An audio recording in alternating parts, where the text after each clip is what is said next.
Salve, salve, galerinha! Professor Marcos Cunha na área para o nosso projeto Fique em Casa Aprendendo da plataforma Gonçalves Dias.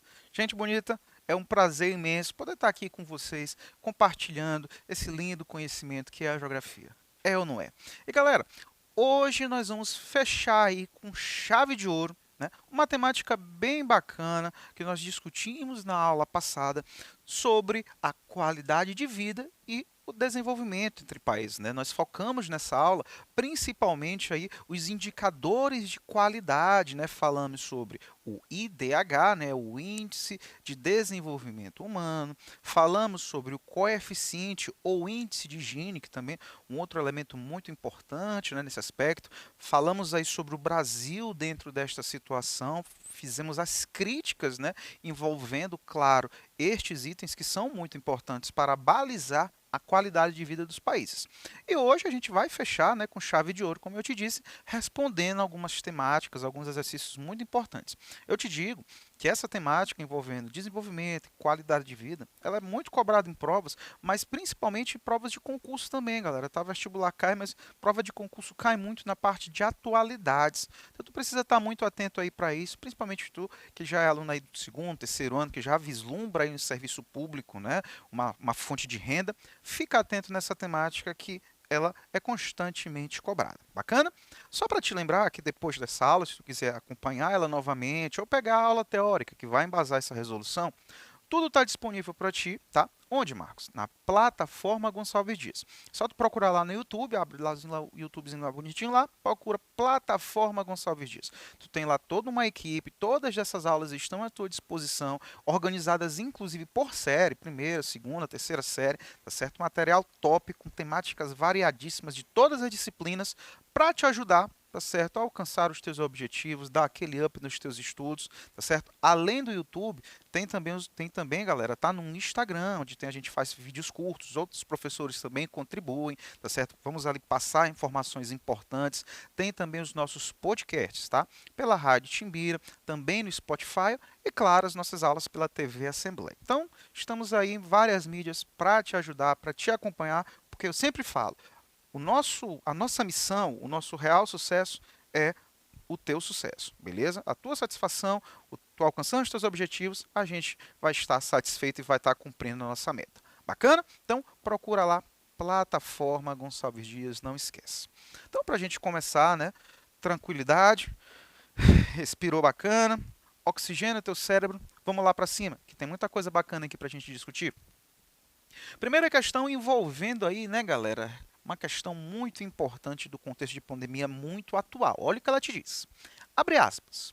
A estimativa do Banco Mundial é que cerca de 5,4 milhões de brasileiros atinjam a extrema pobreza, chegando ao total de 14,7 milhões de pessoas até o fim de 2020, ou 7% da população, fecha aspas, tá? E ele te pergunta, né, ele continua dizendo: os momentos de crise, como a pandemia causada pelo coronavírus, atingem de modo mais evidente aos mais pobres. Um dos fatores indicativos para definir a pobreza extrema está relacionado com a segurança alimentar.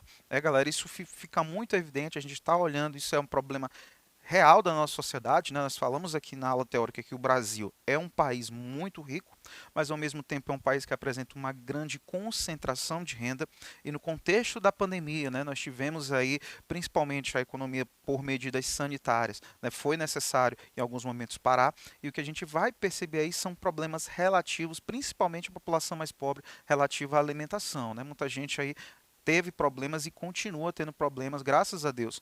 Com a vacinação, nós temos aí um processo de recuperação econômica, né? Mas a gente lembra que o PIB brasileiro, por exemplo, no ano de 2020, ele fechou com uma queda de 4%, tá certo? E agora, em 2021, com a questão da vacinação, né, nós tivemos aí a recuperação no primeiro momento, né, a economia começa a se recuperar novamente, mas a gente sabe que a população mais pobre ela é diretamente mais afetada sobre isso pela falta de serviços e falta de recursos. E o problema central ele recai sobre a segurança alimentar, ou seja, a falta de alimento, que é um problema ainda do Brasil, tá? E aí ele te diz, né, galera, ele te pergunta, O indicador de segurança alimentar é referente aqui. O que vai definir, Marcos, essa chamada segurança alimentar? Como eu te disse, né, galera, no contexto da pandemia, muita gente aí perdeu renda e, por consequência também disso, tiveram problemas de acesso, tá certo, ao alimento. Já se sabe, galera, tá, que isso não vem apenas do contexto da pandemia, mas principalmente com o aumento da inflação nos últimos anos no nosso país, o poder de compra da população vem diminuindo. Isso já é notório a diminuição do consumo, por exemplo, de proteína entre as famílias brasileiras, principalmente entre as famílias mais pobres das chamadas classes D e E, né, galera? A substituição da proteína, né, principalmente a carne bovina, por produtos mais baratos, como por exemplo o ovo. Só que qual é o problema? Quando ocorre essa substituição, os outros produtos também começam a subir de valor, né? E nós vamos ter aí um problema relativo à fome no Brasil, tá certo? Para essa parte da população, principalmente aí relativo à ingestão em menor quantidade de calorias necessárias para a sobrevivência. E isso, galera, passa diretamente pelo acesso físico e econômico à alimentação saudável e adequada, galera, tá certo? Então, nosso gabarito aí, o indicador de segurança alimentar referente ao problema que foi citado, galera, ele vai estar relativo diretamente ao acesso físico, mas principalmente econômico à alimentação saudável e adequada. Bacana? Questão aí muito importante, muito atual. Beleza? Então, bora evoluir. Respira, que tem mais coisa aqui importante para a gente discutir. Continuando na perspectiva do nosso país, do Brasil, tá certo? Esse texto diz o seguinte, essa questão. No Brasil, o 1% mais rico concentra 28,3% da renda total do país. No Catar, esta proporção é de 29%, é até maior. Ou seja, quase um terço da renda está nas mãos dos mais ricos. Já os 10% mais ricos do Brasil concentram 41,9% da renda total. E aqui nós temos um dado, né, fonte do G1, né, mostrando o ranking da concentração de renda entre países, e a gente vai ter aqui considerando 1% mais rico da população, né, o Catar com 29%, o Brasil com 28%, seguido aí pelo Chile, pela Turquia. Então, este texto ele evidencia uma característica clara do nosso país, né, galera? O problema da concentração de renda. Como eu já te citei, o Brasil é uma das maiores economias do mundo, tá certo? Embora em 2020 tenha saído das 10 primeiras, né, ficou enquadrado ali na 12ª posição, mas muito por questões da pandemia, tá certo? Mas em condições normais, tá, onde o mercado está aí fluindo normalmente, sem nenhuma oscilação, o Brasil está ali entre as 10 maiores economias do mundo, tá certo? Mas nós sabemos que essa riqueza existe, mas ela é concentrada, tá certo? Em uma pequena parte da população. É um dos grandes problemas do Brasil a concentração de renda. E aí, quando a gente vai entender essa concentração de renda, ela vai ser fruto direto de quê, Marcos? Principalmente de um processo também histórico de desigualdade. Então, sabemos que no Brasil um dos grandes problemas é a concentração de renda pela maneira de hereditária, né? Ou seja, que vai passando ali o poder por família, e a questão política ela vai estar muito atrelada a isso. E, consequentemente, nós vamos ter essa concentração de renda. Um outro problema também sério, galera, nós sabemos que também são as questões ali de oportunidade, né? Educação, que muitas vezes não têm acesso a todos, tá certo? E, consequentemente, ali vão acabar também precarizando as relações de trabalho e aumentando, né, esta desigualdade que, infelizmente, ainda é muito visível no nosso país como um todo, tá certo? Então, a questão ela vai te perguntar o seguinte, né? A concentração de renda, que possui uma série de causas no Brasil, mas as principais elas vão estar aonde? Letra A, privilégio de grandes empresas e do capital financeiro.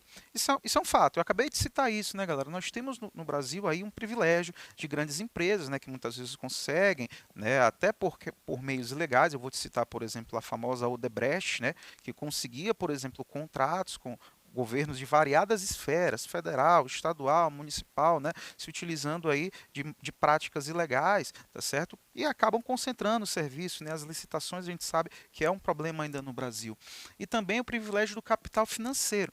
O que é esse privilégio do capital financeiro, Marcos? A gente está vivenciando isso agora, né? Eu vou te citar o exemplo prático do aumento dos combustíveis no Brasil, sendo que nós temos uma empresa estatal, tá certo, que regula esse serviço, que é a Petrobras.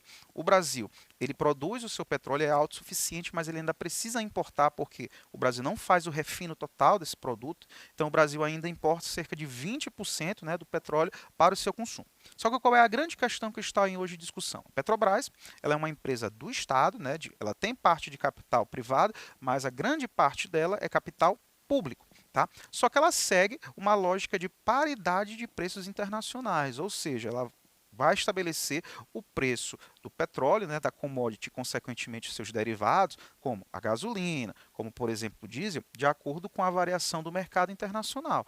Ou seja, quando tu tem aí o aumento do petróleo, como é o caso que nós estamos vivenciando agora, com a questão da crise entre Rússia e Ucrânia, né? Nós temos ainda também, estamos ainda num contexto de pandemia bem melhor, mas ainda estamos, o barril do petróleo disparou, tá certo? E o resultado é que os combustíveis eles estão sendo aí reajustados, e a gente sabe que isso é um efeito em cadeia. E o que é que uma boa parte da população fala? Olha, já que a empresa é estatal, ela deveria intervir nesta relação, segurando parte desse aumento para não prejudicar a população. Só que o capital financeiro determina que não é uma empresa hoje que utiliza a paridade, então ela não pode intervir, pois então ela vai afetar o seu lucro, né?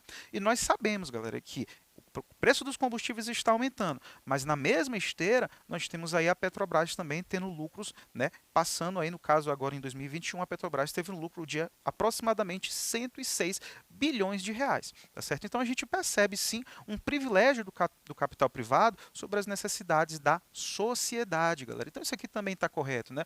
Os baixos níveis de escolaridade e, claro, a precarização das relações de trabalho, como eu te citei, isso também é um problema nacional, beleza? Então, o nosso gabarito aí, sem sombra de dúvidas, é a letra A.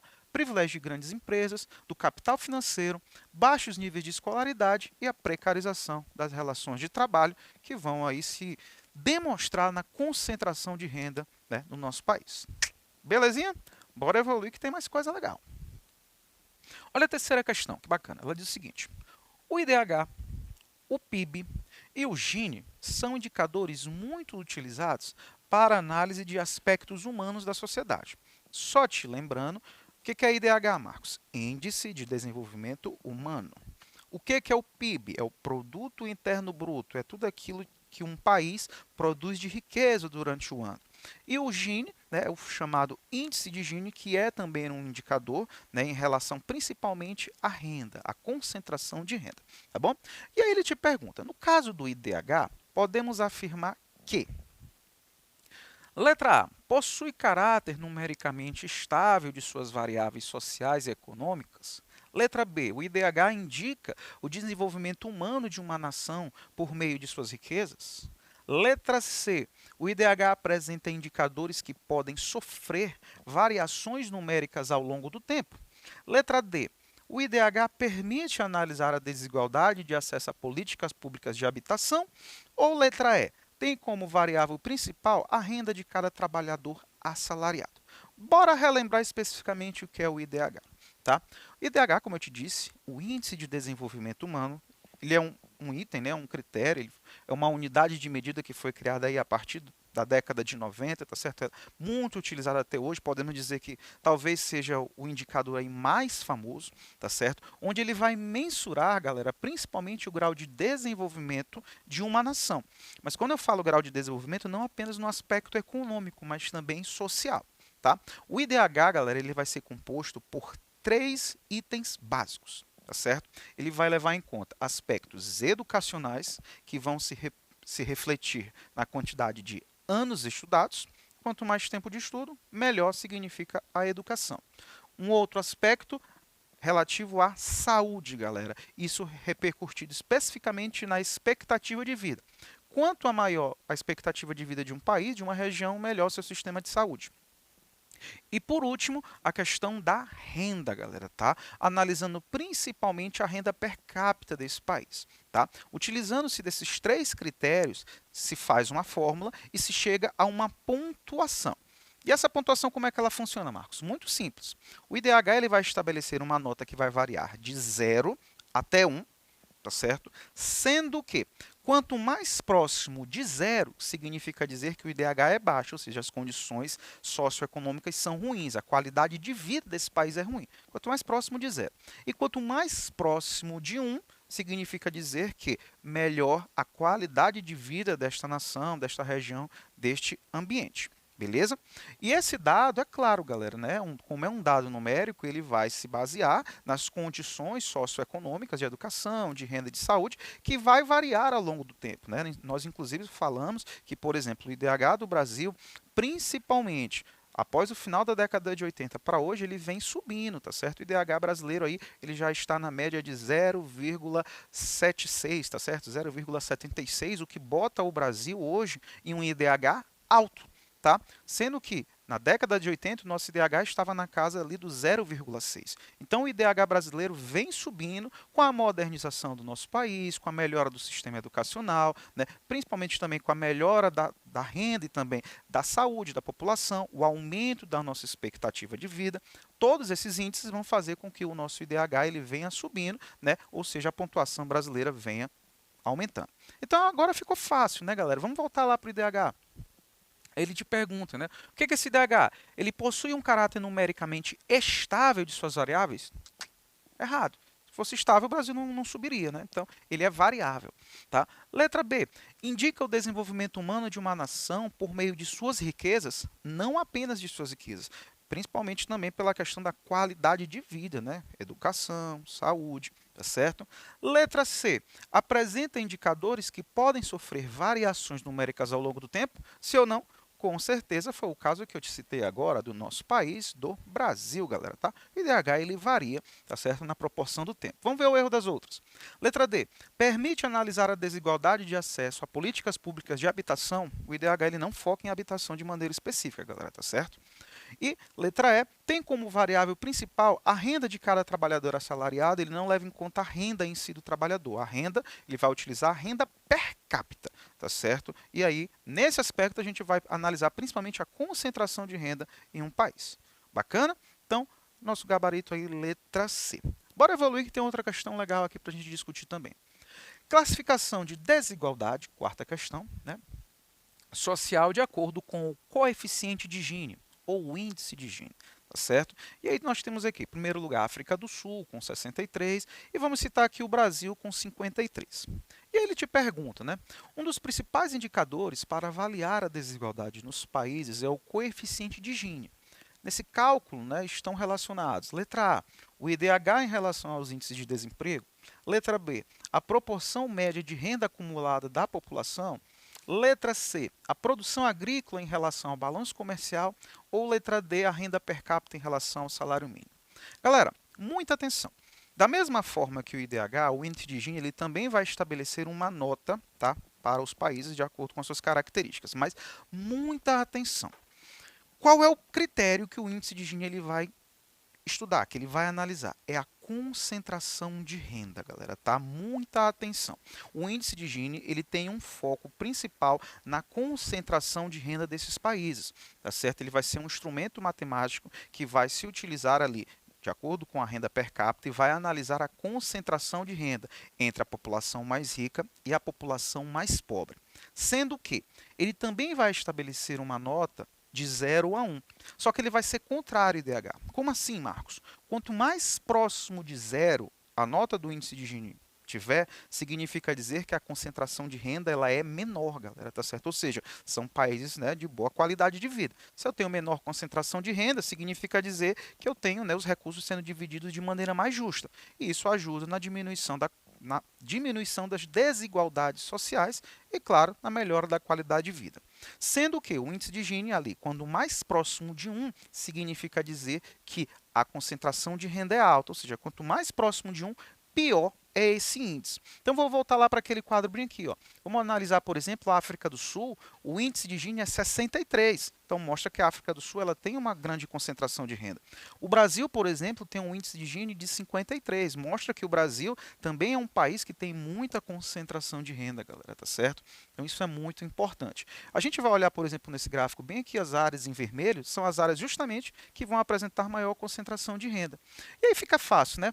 O índice de Gini, um dos principais indicadores de desigualdade, ele vai levar em conta o quê? Principalmente, galera, a proporção média de renda acumulada, né, em relação à população, galera, tá certo? Ou seja, concentração de renda. Então, galera, para essas e outras informações, plataforma Gonçalves Dias. Valeu!